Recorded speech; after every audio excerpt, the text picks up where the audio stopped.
Hello, today's topic is Project Apollo. It runs from 1966 to 1972. It's going to be the third part of the American space program. It comes after Project Gemini.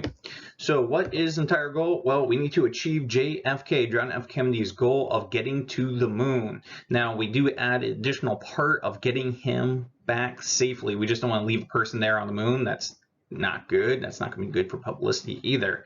It's now going to hold 3 men aboard the capsule. So Project Mercury had 1 man, Project Gemini had 2 men aboard, and now we have 3 men aboard. We need an additional person because we need the lunar module pilot to land the lunar module onto the moon.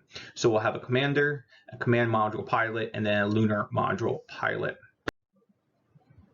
Now we have Apollo 1, and unfortunately it's a major disaster on the NASA side. NASA makes a very big boo-boo.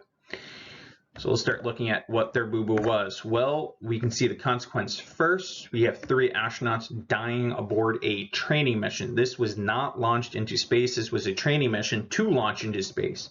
And unfortunately, we're going to lose some very good astronauts here. We lose Ed White, the first American to EVA, Virgil Grissom. Gus Grissom there would most likely have been the first man on the moon. It would not have been Neil Armstrong if Grissom survived. And then we do have a rookie, Roger Schaefer. Let's continue on. Let's see what goes wrong. So the crew, they go into the training capsule. The astronauts notice, like, safety is, like, not good in there, and they express their concerns to the project manager. Project manager says, tough luck, get in there. And so they go in there, they're training, and a spark occurs underneath one of the astronaut seats. That spark lights up the 100% oxygen atmosphere, allows almost anything to burn. So the capsule, the aluminum capsule itself, acts as fuel, and it starts to burn. And they no longer have the explosive hatch to get out quickly, so they are essentially trapped in there. So they're trying with all their strength to, like, get out and turn the capsule hatch. However, the fire is increasing the pressure, and due to the pressure difference, the door isn't budging, so they can't leave. And so they, according to NASA, they suffocated before they burned to death. Most likely they were burning while suffocating. So that was probably not a pleasant way to. So now let's get to the investigation. NASA is going to run an investigation, and the Congress is going to do an investigation. Now, before we get to the investigation, if you look at the picture there, that was a publicity stunt by the 3 astronauts the day before they died. So they're praying before a command module model, and it says, it isn't that we don't trust you, Joe, but this time we decided to go over your head. And that's kind of ironic because they do die the next day. So let's go with what went wrong. Vulnerable wiring, so the wires did not have the correct shielding around them. The 100% oxygen atmosphere, basically anything can burn in 100% atmosphere, that's 100% oxygen. The cabin door did not have a quick release latch, so you couldn't get out in a high pressure situation. The plumbing also held combustible, so that didn't have correct shielding. There a lot of stuff inside besides was, like, flammable. They didn't use stuff that was fire retardant. And then the emergency crew was not actually prepared because it took them over 5 minutes to actually get to the astronauts before they could even start rescuing them. Meanwhile, most likely they died within the first minute. So rescue crews need to be trained and need to be more easily accessible. So some outcomes, the project manager that said, the capsule's safe enough. Well, Joseph Shea, he is reassigned to DC. He quits like 2 to 3 weeks later, he quits. And he does have a drinking problem, so I am not sure what further happened to him, but his career ended. Now, after this accident, NASA has to be extra careful, so we're going to have a lot of unmanned testing missions. We need to test new rockets, so we're going to use the more powerful rocket. This is the most powerful rocket that man had ever created up to this point in time, and it was actually the most powerful rocket that we had until like 2018.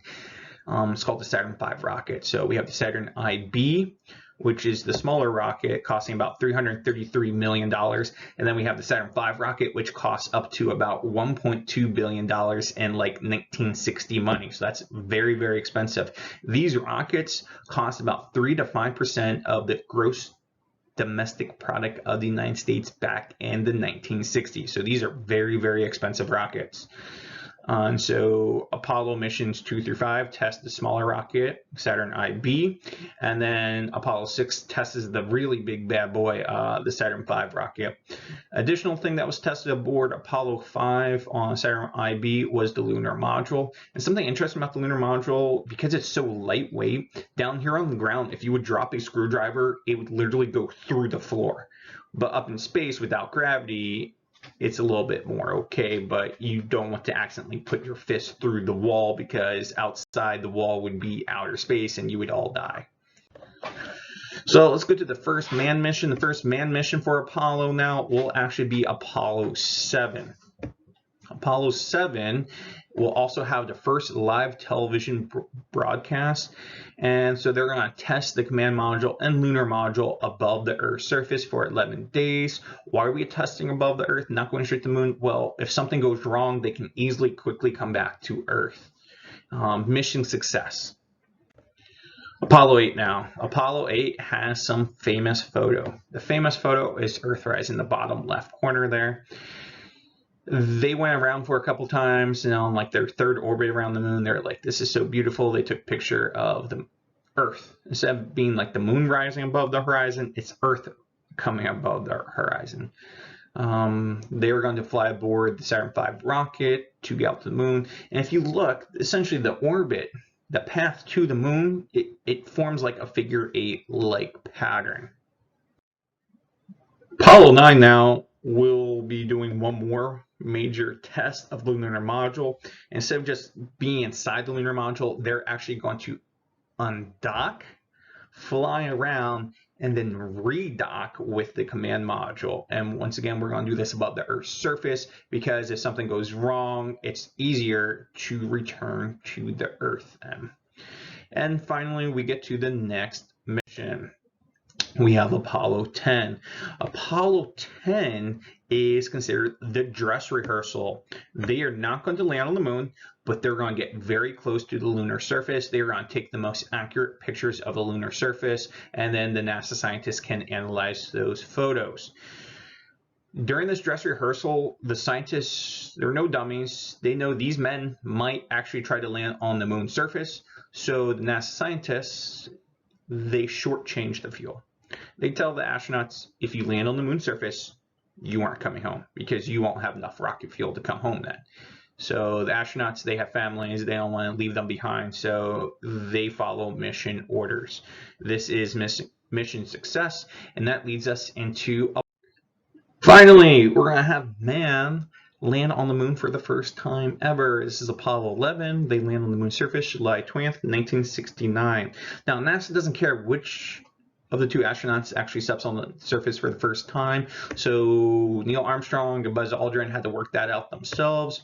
Neil Armstrong will be the first man to step on the moon's surface. He will give a famous speech, "One small step for man, one giant leap for mankind." Buzz Aldrin then steps on the surface 20 minutes later, joining Neil Armstrong.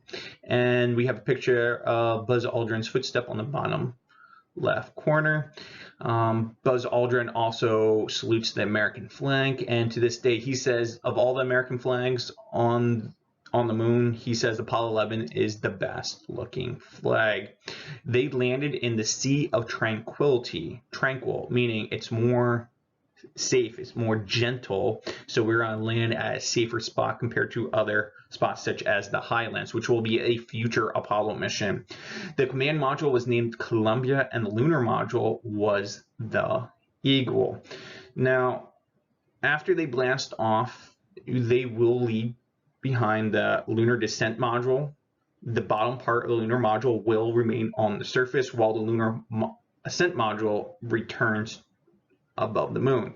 So we have a little plaque that you see above the footprint that is left there to this day. Now, a lot of people say the moon landing was a hoax. Well, we have lots of evidence. Apollo 11 left behind a mirror system, and that mirror system are known as retroreflectors. The primary goal initially was not to leave just evidence of us landing on the moon, but was to accurately measure the distance between Earth and the moon. We would shoot a laser from the Earth, it would hit the moon's these mirrors, and it would bounce back, and we could measure the distance that way then. Additionally, the LRO, the Lunar Reconnaissance Observer, has taken pictures of the actual landing sites, and that's in the bottom left corner. So we have been to the moon, and we have left trash and mirrors on the moon surface that we can see. We have also returned moon regolith and rocks as well for additional evidence. Let's continue on. We continue on with more Apollo missions. And so by the time Apollo 13 occurs, the news, American populace, they're like, Apollo missions, we already been there, whatever. However, something goes wrong. They stirred their oxygen tank, and after Swigert stirred the oxygen tank, literally just flipped the switch to stir the tank with a fan. It's just normal procedures. Warning light, warning light, warning light. And like there was shaking aboard. So something happened. Well, an oxygen tank exploded. That means they're losing oxygen, which they need to breathe, and that oxygen also makes power for the command module. And not to mention, there could be additional problems wrong. So with all these problems going on in space, they need to quickly come up with a solution. And so the astronauts aboard quickly realize the command module is not going to be operational. And so they quickly go over to the lunar module, which actually takes like 1 to 3 hours to boot up, but they have like 10 minutes to turn it on to survive. So they're going to quickly turn on the lunar module, and it's going to serve as a lifeboat. Now let's think about this. The lunar module was designed for 2 people. They have 3 people. They're going to have some more problems, and we're going to come up with that on the next slide. Now here's the problem. The lunar module was only designed to support 2 people. So the CO2 levels are starting to rise, and CO2 is going to be a silent killer. As the CO2 level rises, you're going to simply become more sleepy, your brain's not going to function properly, and eventually you'll pass out. And after about 30 minutes at 10% CO2 levels, you are essentially brain dead. So CO2 is poison that we exhale, and we don't want it back in our bodies.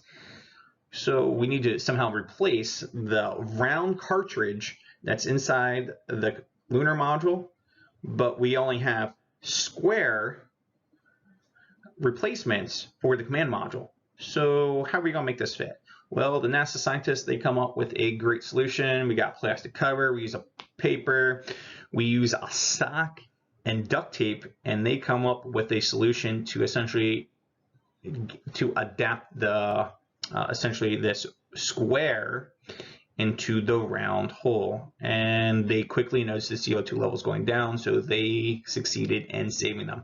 Apollo 13 will eventually return to Earth safely. So they didn't land on the moon, they had a major problem, but they did come back alive at least.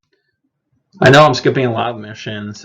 14, 15, 16, 17, they're all mission success. They land on the moon's surface. So we're going to the very last Apollo mission. Apollo 18 and 19 are planned, but they get canceled due to the lack of funding from Congress. And so now that we know that Apollo 17 is going to be the last mission, NASA wants to actually land a real scientist, an actual geologist on the moon's surface so that they can choose more valuable rocks over others. They are going to collect over 243 pounds of rocks. So we're on the moon's surface for a longer duration. We are also using a rover, which is like a car on the moon. By having a car on the moon, that means we can drive away from our landing site and go to other places. The Apollo missions with a rover are the last 3 missions. That's Apollo 15, Apollo 16, and Apollo 17 had lunar rovers. So since Apollo 11, Apollo 12, 14, 15, 16, and 17, they're all landed on the moon, and they're on the moon surface for a longer duration, and then even a longer duration. And they do collect more and more rock samples. So finally, we have the end of the era. Project Apollo was successful. Up to this point in time, U.S. has been the only manned missions. All other countries that have been on the moon are unmanned. So there's been a total of 21 times humans and unmanned missions have landed on the moon. At this point, in the bottom right corner was the latest rover / probe that has landed on the moon surface, was the Chinese Yuta 2 probe, also known as the Chang'e probe. The Jaded Rabbit is currently the last manned mission. We are currently gearing up to go back to the, essentially, we want to get to Mars. To get to Mars, we have to essentially most likely build a moon base. That's the current goal, and we might be going back to the moon as soon as either 2022 to 2024. So let's see what happens. Here is simply a picture of all the various moon landings. You can see we have lots of landings in the darker regions. Those darker regions are known as the Maria, also the seas of the moon. So Galileo thought those were seas on the moon, so that's why he called them Maria. Maria is Greek for sea. But we actually know that those are simply basaltic lava flows from a long time ago, and that's why they're darker. The wider regions of the moon's surface are actually the highlands, and they would actually be more dangerous and harder to land on. So we generally land on the Maria because they are flatter and easier to land on.